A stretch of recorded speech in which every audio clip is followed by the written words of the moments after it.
Imagine having the life of your dreams. Not temporary cash and glory, but happiness and inner peace. Explore new ways to be a creator and take your own journey into greatness. Is it possible? What does it take to make that happen? It takes the person known for extreme results. He's called the cage breaker and the ultimate catalyst. Coming back from the brink of death and now crushing it for himself and his clients, this is Your Ultimate Life Podcast with Kellen Flukiger. Hello and welcome to today's episode of Your Ultimate Life, episode 516. And today we're putting down the seventh stone in the pillar of truth. Wow. So after today, the pillar of truth will be built. Someone asked me why there's 7 stones in each pillar, and I simply designed a model. There's 7 pillars in the Palace of Power and 7 stones in each pillar. The reason I did that is because it is important to understand that power comes from many sources. If you don't have all the sources and you're missing some of them, it's going to be hard for you to get the kind of power you need to create both the business and the life, the impact, the difference you want to make in the world. And the people that I work with, you listening to this podcast, Your Ultimate Life, you're interested in creating your ultimate life. Every person who sincerely digs into that question always says, they want to help. They want to be of service. Well, that is exactly what we're here to do, because the ultimate life is a life of purpose, prosperity, and joy that you create by serving with your divine gifts. And that is all about service. I have a sign on the wall in my office, and it reminds me of how I conduct business. And it's really simple. It says, I never look for clients. I look for people to love, opportunities to serve, and problems to solve. Why would I say that when my business is finding clients and coaching them to be the very best version of themselves? Well, the answer is really simple. If I go looking for clients, then my eyes are blind to things that I need to see. Because the first thing I need to do as a coach is learn to love those people I want to help. Now, that might sound a little squishy and woo-woo, but let me explain what I mean.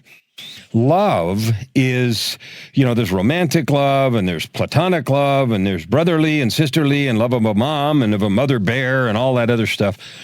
The love I'm trying to talk about is not complicated. It's actually very simple. Love is a choice to use your spiritual, physical, emotional, and mental resources to serve someone in their highest and best interest. That's it. If you choose to use the resources you have, spiritual, physical, emotional, mental resources, to serve someone in their highest and best interest, then you are demonstrating love toward that person. The more you're doing that, the more you love them. That's not complicated. If I'm only willing to go out of my way a little bit for someone, I'm not demonstrating much love to them.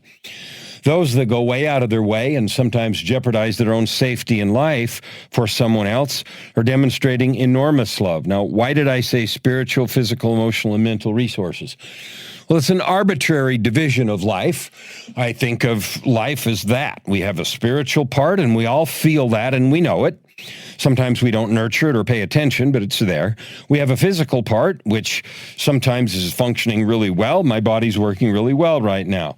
But there was a time not too long ago when it was broken, and I was in and out of the hospital and in a coma, and I died in the summer of 2018, so a little over 3 years ago.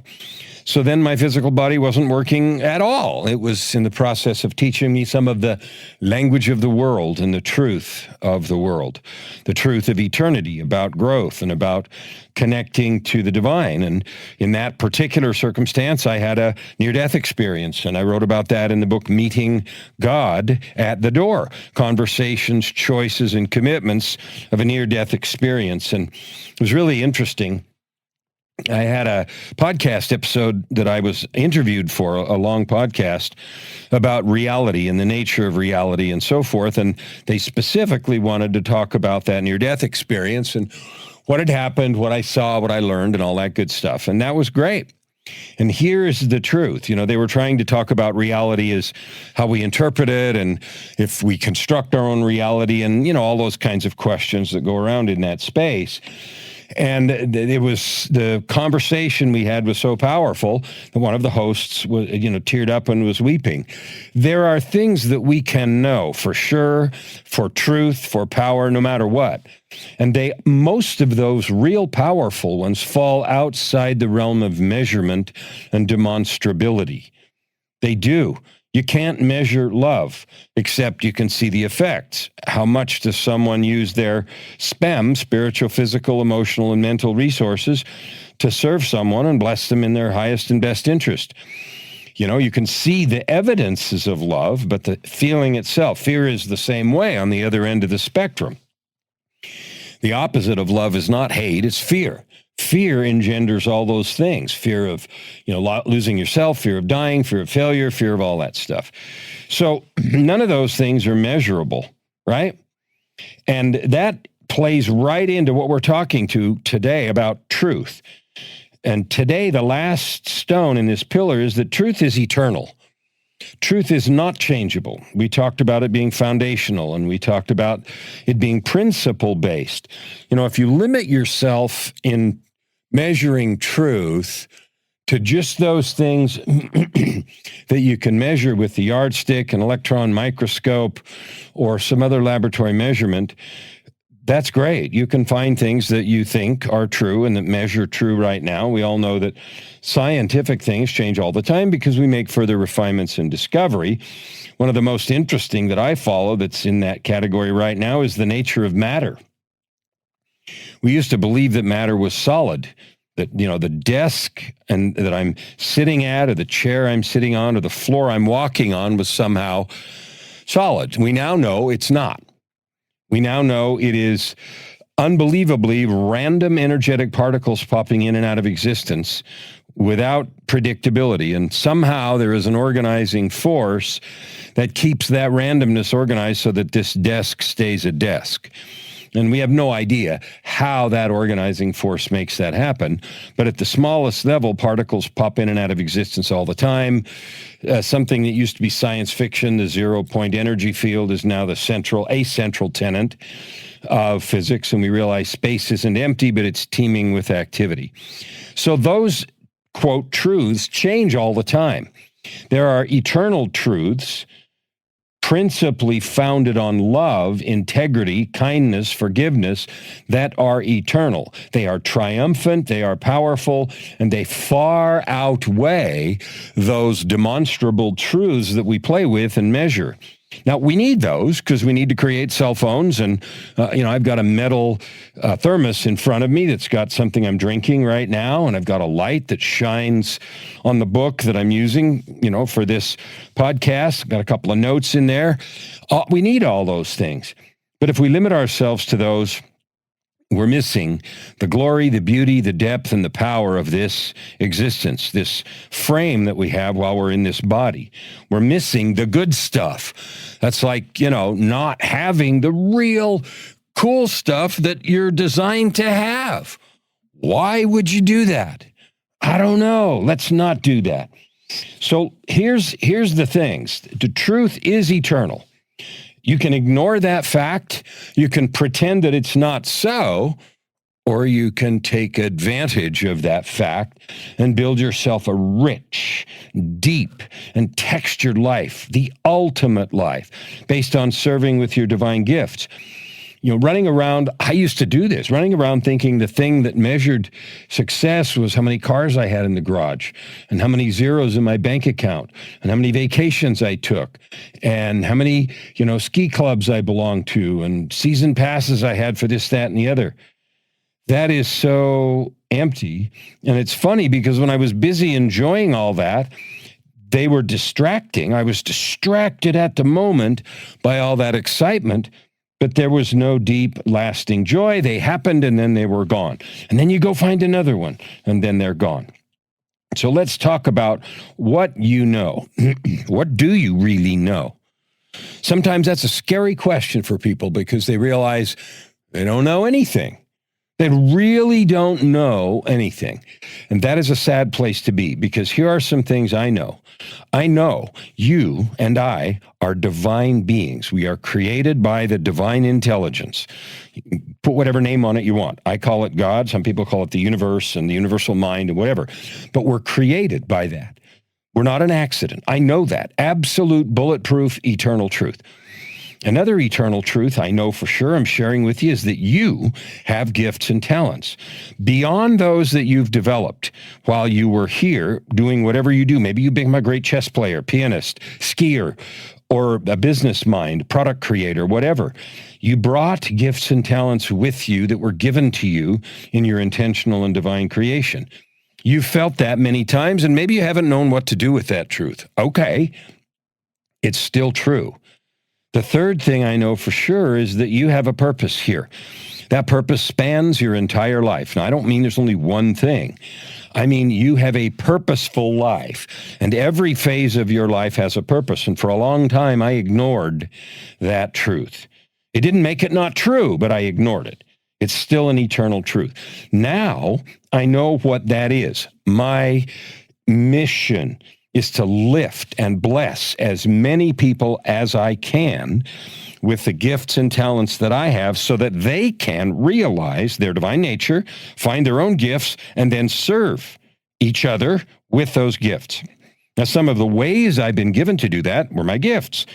I have a good radio voice. I've been told that like a million times. So my speaking is powerful. I have musical talent. So I love to create music, and the music I create is powerful. The writing that I do is powerful in the book. So I have a gift in writing and speaking and music. Those happen to be some gifts that I have. I don't know what yours are, but I absolutely know without question that you have them. I also know the fourth truth is that all the help that I need and that you need is available from this earthly side and the eternal side. We were not put down here to flounder and fail. We were put down here to focus and have faith. And I don't mean that in the abstract sense. Faith in yourself, faith in the truth that you have divine mission and purpose and talent, and faith that there are directions and signs that let you move in that direction. I've just finished reading The Alchemist, or I'm just almost done the second time through, Paulo Coelho, and he talks about omens and the language of the world and the soul of the world and all that stuff. And it's exactly the things that I'm talking about. I love that book, and that's why I've read it a second time. All kinds of really powerful metaphors. And if you haven't taken the opportunity to read The Alchemist, you should. Worldwide bestseller, translated in a zillion languages and so forth. Now, here is something that's really valuable if you want to take it. The truths that I gave you are true and they're eternal. Now, what you do with them is up to you. There is always a choice. Like what I know about our relationship to infinity and the eternal is that there's no coercion. There's no force. Nobody's going to make me or you do anything from the eternal side. It's always presented as an invitation. So I'm extending an invitation based on the experiences that I had when I died and had those conversations with God and many other things that I know before that and after that. It isn't necessary to have that kind of an experience. In fact, sometimes I view myself as kind of thick-headed, and maybe I needed that to even wake up. Okay, so I believe and know, because I've met some people who connect with that truth and live powerfully into that truth of their own beingness without having to die first. So here's what this will do for you. Most truths that we think we know are fleeting. They're ephemeral. Sorry to use a big word. That means they evaporate. They're not constant. The truths about your divinity, your talents, and your mission are not. They're eternal, and they are there. They can be a bedrock on which you build your life. Now, some people then take that and say, okay, do I have to quit doing everything and just run and find my purpose and go live like that? That isn't what I'm saying at all. What I'm saying is if you wake up and pay attention to your feelings and you cultivate your connection with the divine through intentional action, meditation, prayer, whatever that is, you can find and be directed to those things. And the alchemist, he calls them omens. Right? But they're really just direction signs, not just. They're powerful direction signs from the divine, because the divine did not put you or me here to flounder and to fail, but to focus and have faith and live into those opportunities. Now, the final thing about this eternal truth I want to give you is one other piece. And that is, sometimes people think, well, it's too late, I've missed too many opportunities, and other stories like that. What I also know is that it's never too late. No matter where you've been, no matter what's happened, no matter what you've failed to do in the past or done in the past, today and the future for you is blank. You have infinite opportunity starting right this second to move forward, to lean into the truths that we've discussed today, and grab those eternal truths, make them the bedrock of who you are and what you are choosing to do as you move forward and create your ultimate life. Open your heart and this time around. Thank you for listening to today's episode. We hope that you take it deeply into your heart and decide for yourself how you can create anything you desire. If you like what you heard, please subscribe to this podcast and share it with your friends. As always, we'd love to hear your feedback and topic suggestions. Until tomorrow, this is Your Ultimate Life with host Kellen Flukiger. Stand with your heart in the sky and your feet on